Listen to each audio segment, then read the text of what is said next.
ได้เก็บสิ่งแล้วพี่น้องเอ้ยโอ้ยนี่ฝนกำลังจะมาอีกนะตกใส่ประมาณบ่ฮอด4นาทีประมาณ 4-5 นาทีนี่แหละพี่น้องเอ้ยได้เก็บสิ่งคืนเจอฝนซ้ำบาดนี้นะก็บ่ฮู้ว่าจะมาหรือบ่มาก็บ่ฮู้บ่พี่น้องต่อไป 4-5 นาทีก็มาเก็บคืนไปบ่จันบ่ได้เอารถมาได้ยางมาแต่คืนเพิ่นได้พี่น้องเอาสำหรับคลิปนี้ก็ขอฝากเป็นกำลังใจได้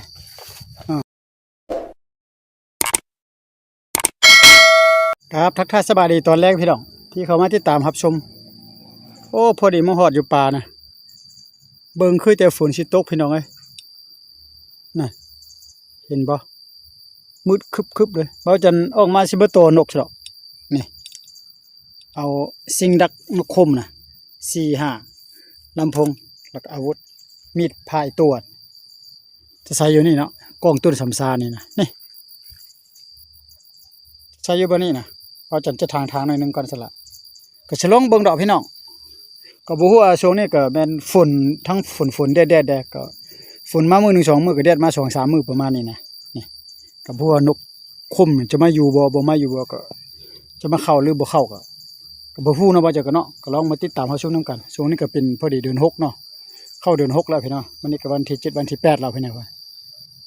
เอาจังขออนุญาตทางบ่นี้แล้วก็โตกันเนาะพี่น้องเนาะ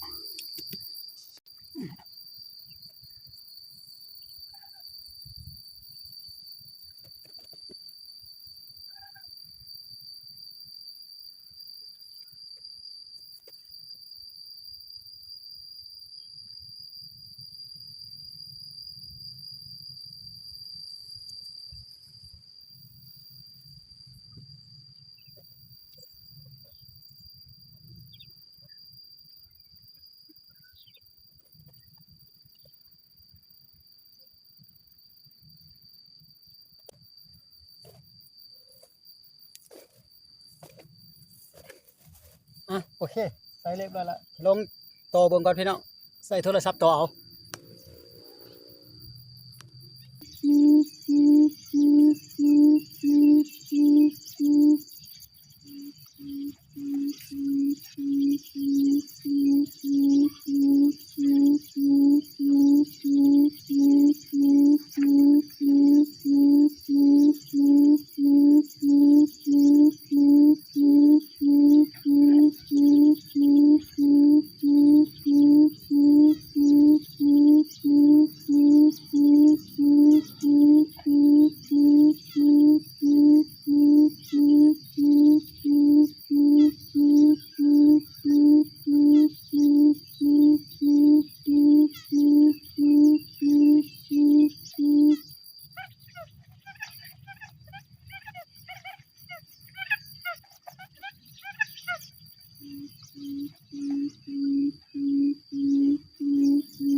พี่น้องเอ้ยฝนตกบ่ได้แล้วบ่จันเก็บก่อน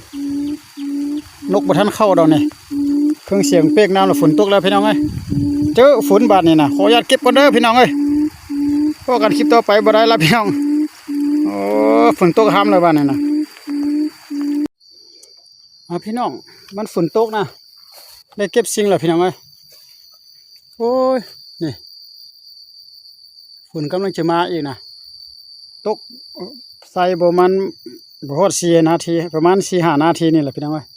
ได้เก็บสิ่งคืนเจอฝนซ้ำบาดนี้นะก็บ่รู้ว่าจะมาหรือบ่มาก็บ่ฮู้พี่น้องต่อไป4-5 นาทีก็มาเก็บคืนไปบ่จันบ่ได้เอารถมาได้ยางมาแต่เฮือนเพิ่นได้พี่น้องเอ้ยเอาสำหรับคลิปนี้ก็ขอฝากเป็นกำลังใจได้ก็บ่ฮู้เนาะพี่น้องเอ้ยหาอยู่หากินประมาณใดก็อยู่ป่าอยู่ดงนี่แหละนี่เพราะเนื่องจากฝนตกแล้วก็บ่จันก็จะได้กลับเฮือนไวๆนะประมาณนี้แหละพี่น้องเอ้ยเบิ่งมันเดี๋ยวนี้สะพัดแดดได้มื้อนี้แดดก็แดดฝนก็ตกทั้งแดดทั้งฝนพี่น้องเอ้ยก็บ่ฮู้ว่ามันสิตกแฮงจังได๋คันมันตกแฮงบ่จันสิบ่ทันอีกพี่น้องเอ้ยไปเฮือนบ่ทันอีกแล้วเอากลับก่อนพอกันโอกาสหน้าแล้วคลิปต่อไปพี่น้องเอ้ยบรรยากาศเนาะฝนจะตกหั่นบ่โอ้จักจะตกมื้อคืนน่ะมื้อแลงก็บ่จักละอันนี้ก็ต้นสัปซาละพี่น้องเอ้ย